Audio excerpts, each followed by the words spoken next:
Good morning students. இன்றைக்கி நம்ம பார்க்குறது வந்து மார்ஜினல் காஸ்டிங்கில் ஒரு simple problem.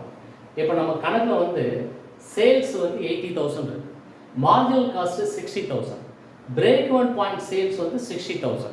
So we have the find out the profit and second one PV ratio, third one fixed cost. இந்த மூணு நம்ம கால்குலேட் பண்ணணும். அப்போ மூணு நம்ம கால்குலேட் பண்ணணும் அப்படின்னு சொன்னால் முதல்ல நமக்கு ஸோ பிவி ரேஷியோ அப்படின்ற கான்செப்ட் நமக்கு தெரியும். அப்போ பிவி ரேஷியோ ஃபார்முலா வந்து உங்களுக்கு ஆல்ரெடி நான் சொல்லியிருக்கேன். பிவி ரேஷியோ அப்படின்றது கான்ட்ரிபியூஷன் பை சேல்ஸ் இன்ட்டு 100. இதுதான் வந்து பிவி ரேஷியோட ஃபார்முலா. இப்போ நம்ம கான்ட்ரிபியூஷன் அப்படின்றது கால்குலேட் பண்ணனா எப்படி கால்குலேட் பண்ணலாம்? சேல்ஸ்லேருந்து வேரியபிள் காஸ்ட்டை கழிக்கிறேன்னா கான்ட்ரிபியூஷன் கிடைச்சிடும். அப்போ சேல்ஸ் அப்படின்றது நமக்கு 80,000 அப்படின்னு சொல்லி கொடுத்துருக்காங்க. So marginal cost that is called the variable cost. Variable cost வந்து 60,000 அப்படின்னு சொல்லி கொடுத்துருக்காங்க. அப்போ therefore contribution equal to 20,000. So contribution வந்து 20,000. அப்போ வந்து ஸோ கான்ட்ரிபியூஷன் வந்து நமக்கு 20,000 கிடைச்சிருச்சு. ஓகே, சேல்ஸோட வேல்யூ 80,000, சேல்ஸோட வேல்யூ 80,000 இன்ட்டு 100. ஸோ அடித்து சுருக்குனேன்னா இந்த 4 0 இந்த 4 0. So 1 2 4 2 8. So 1 4 4 25 4 100. So 25%. So first வந்து பிவி ரேஷியோ வந்து நம்ம கால்குலேட் பண்ணியாச்சு 25%. இப்போ நெக்ஸ்ட் வந்து நம்ம என்ன பண்ணணும் அப்படின்னா ஃபிக்ஸட் காஸ்ட் அப்படின்ற ஒரு கான்செப்ட் கண்டுபிடிக்கணும். ஸோ அவங்க கொடுத்துருக்கிறது ப்ராஃபிட், பிவி ரேஷியோ, ஃபிக்ஸட் காஸ்ட்டும் கொடுத்துருக்காங்க. நம்ம மார்ஜினல் காஸ்டிங் ஸ்டேட்மெண்ட்டில் வந்து ஃபஸ்ட்டு ப்ராசஸ் என்ன? சேல்ஸுக்கு அடுத்து வேரியபிள் காஸ்ட்டு, வேரியபிள் காஸ்ட்டுக்கு அடுத்து வந்து தேர்ட் இருக்கக்கூடியது கான்ட்ரிபியூஷனுக்கு அடுத்து fixed cost, and then final one profit அப்படின்னு சொல்லி நம்ம பார்த்துருக்கோம். இப்போ நம்ம ஃபஸ்ட்டு வந்து ஃபிக்ஸட் காஸ்ட் அப்படின்னு சொல்லி நம்ம கண்டுபிடிக்கணும். அப்போ ஃபிக்ஸட் காஸ்ட் வந்து நம்ம கொஸ்டினில் கால்குலேட் இல்லை. அப்போ பிரேக் ஈவன் பாயிண்ட் ப்ராக்கெட்டில் சேல்ஸ்ன்னு கொடுத்துருக்காங்க. இதுக்கு என்ன பிரேக் ஈவன் பாயிண்ட்டுக்கு என்ன formula? fixed cost divided by PV ratio. fixed cost divided by PV ratio. அப்ப break even sales அப்படின்றது உன்னுடைய கணக்குல 60,000 கொடுத்திருக்காங்க. உன்னுடைய கணக்குல 60,000.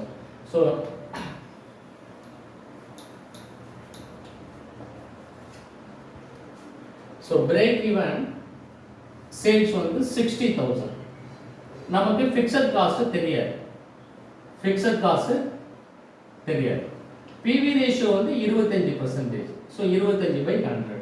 அப்போ 60,000 இன்ட்டு இந்த 25 என்ன பண்ணுவீங்க? Anybody idea? 60,000 into 25 divided by 100. இந்த 25 வந்து மேலே போயிடும். ஸோ அடித்து சுருக்குனீங்கன்னா so 25 into 6 5000 30 2000 12 3 15.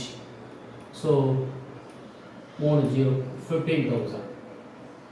So fixed cost வந்து நமக்கு 15,000. Fixed cost 15,000. ஸோ கான்ட்ரிபியூஷனோட வேல்யூ வந்து உனக்கு ஆல்ரெடி தெரியும். கான்ட்ரிபியூஷன் வந்து எவ்வளோ இருக்குது? 20,000 இருக்குது. இப்போ நீ இந்த மாதிரி போட்டுக்கலாம். சேல்ஸோட வேல்யூ 80,000. அதுக்கடுத்து நெக்ஸ்ட் வந்து வேரியபிள் காஸ்ட் வந்து 60,000 கழிச்சேன்னா கான்ட்ரிபியூஷன் வந்து 20,000. இப்போ நீ கண்டுபிடிச்சிருக்கக்கூடிய fixed cost, so fixed cost அப்படின்றது ஸோ 15,000 15,000. ஸோ ப்ராஃபிட் அப்படின்றது நமக்கு ஆன்சர் வந்து எவ்வளோ வருது?